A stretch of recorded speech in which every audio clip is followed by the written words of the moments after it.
இன்றைய நாளில் எல்லோருமே இந்த மனிதன் இந்த உலகத்தையே ஆளணும்னு ஒவ்வொரு நாளும் முயற்சி செஞ்சுக்கிட்டு இருக்காங்க. ஆனால் இந்த உலகத்தை ஆளும் பொருட்டு அவன் எடுக்கும் படையெடுப்பில் அவன் எல்லா விதத்துலேயும் தோல்வி விட்டுருதாங்க போகிறான்.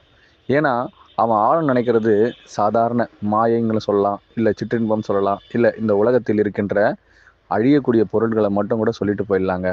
ஆனால் அழியா செல்வம்னு ஒன்று இருக்குங்க.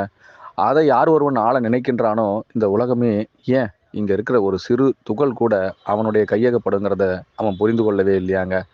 மறு பகுப்பாய்வுக்கு அவனை எடுத்து செல்லணும்னா கூட அதை ஊடுருவி செல்லும் ஒருவர், அதை ஊடுருவி சென்ற ஒருவரால் மட்டும்தான் இதை கணித்து அவனுக்குள் ஊடுருவ செய்ய முடியுங்கிறதுக்கு அவர்களுடைய பகுப்பாய்வுக்குள்ள அவர்கள் தன்னையும் இழந்துதான் அவங்களுடைய தனமிருந்தும் மாற்றி அமைக்கப்பட்டுக்கிட்டு இருக்காங்க.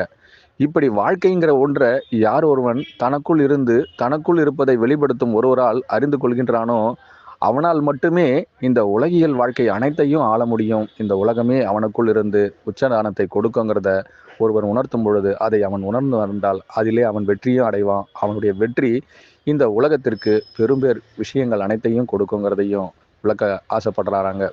இந்த நாளில் இது ஒரு பகுப்பாய்வாக இருந்தால் எல்லோருக்குமே தன்னை அறிய தனக்கு ஒரு கேடில்லை, உலகம் உன்னுள் இருக்கும் ஒவ்வொரு நாளும் உன்னை அது சமநிலைப்படுத்தும்ங்கிறத புரிந்து கொள்ளுங்கள்.